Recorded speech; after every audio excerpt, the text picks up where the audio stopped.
আজকে তোমাদের সাথে শেয়ার করব ইলিশ ভাপা রেসিপি। ইলিশের অনেক রেসিপি আমরা বানিয়ে থাকি, ভাপাও অনেক রকম বানানো যায়, তবে এইভাবে একবার বানালে বুঝতে পারবে খেতে কতটা মজার হয়, দেখতেও অনেক লোভনীয়। এটা বানাতে এখানে নিয়ে নিয়েছি 1 চামচ হলুদ সর্ষে, তার সাথে সাথে নিয়ে নেব 1 চামচ কালো সর্ষে, 1 চামচ পোস্ত, আর এখানে জল দিয়ে এটা কিছুক্ষণের জন্য ভিজিয়ে রেখে দিচ্ছি। পোস্ত সর্ষে ভিজিয়ে রেখে দিলে খুব স্মুথ একটা পেস্ট বানিয়ে নিতে পারবে। মাছটাই এখানে সামান্য হলুদ আর লবণ দিয়ে ভালো মতো মাখিয়ে রেখে দিচ্ছি, তাহলে এটা দেখতে অনেক বেশি ভালো লাগবে আর এভাবে হালকা একটু ম্যারিনেটও হয়ে যাবে। খুব ভালো মতো মাছগুলোকে হলুদ মাখিয়ে রেখে দিয়েছি, আর এখন সর্ষে আর পোস্তটাকে বেটে নিতে হবে। প্রথমে সর্ষে পোস্তটাকে খুব ভালো মতো ধুয়ে নিয়েছি, আর এখানে দিচ্ছি 4-5টা কাঁচা লঙ্কা পেস্ট, এটাকে বানিয়ে নেব। একটা প্যানে দিয়েছি 2 চামচ সর্ষের তেল, আর এখানে দিয়েছি একটা মিডিয়াম সাইজের পেঁয়াজটাকে খুব ভালো মতো একেবারে ক্রিস্পি করে ভেজে নেব।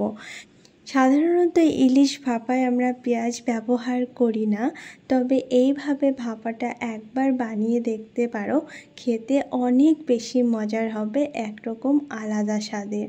এখন ভাজা পেঁয়াজটা বাউলে উঠিয়ে নিয়েছি, আর এর সাথে সর্ষে আর পোস্তর পেস্টটা দিয়ে দিয়েছি। তার সাথে এখানে 3টে শুকনো লঙ্কার পেস্ট বানিয়ে নিয়েছি।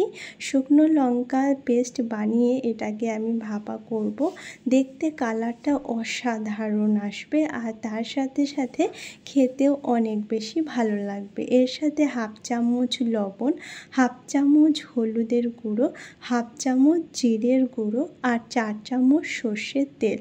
এখন খুব ভালো মতো মশলাটা মিক্স করে নিচ্ছি। এই যে মশলাটা তৈরি হয়েছে, এইভাবে মশলাটা বানিয়ে সর্ষে দিয়ে এভাবে এই ভাপা ইলিশের রেসিপিটা একবার বানিয়ে খেও, আশা করছি সবার খুব ভালো লাগবে। এখানে একটা টিফিন বক্স নিয়ে নিয়েছি। প্রথমে এখানে সামান্য মশলা দিয়ে দিচ্ছি, তারপরে দিয়ে দিচ্ছি মাছগুলো। এখানে আমি 4 পিস মাছের ভাপা বানাচ্ছি, আর সেই অনুযায়ী এখানে আমি গ্রেভিটা বানিয়ে নিয়েছি।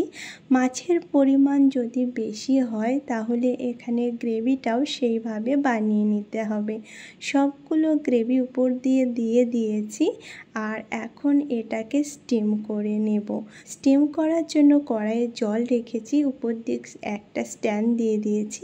টিফিন বক্সটা দিয়ে ঢাকা দিয়ে 30 মিনিটের জন্য রেখে দেব।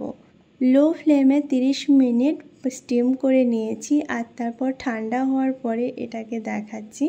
দেখতে পাচ্ছ কতটা লোভনীয় হয়েছে, আর তার সাথে সাথে খেতেও অনেক বেশি মজার হয়েছে। একেবারে অন্যরকম স্বাদের এই ভাপা ইলিশের রেসিপি একবার ট্রাই করো, আশা করছি সবার খুব ভালো লাগবে। আজকের রেসিপি যদি কোথাও ভালো লেগে থাকে অবশ্যই একটা লাইক করো, আর এরকম মজার আর ইজি রেসিপি দেখার জন্য আমার চ্যানেলকে সাবস্ক্রাইব করো। এখানে আমি দেখাচ্ছি মাছটা যেরকম সুন্দর কুক হয়েছে, আর তার সাথে সাথে খেতেও অনেক বেশি মজার, একেবারে সফট।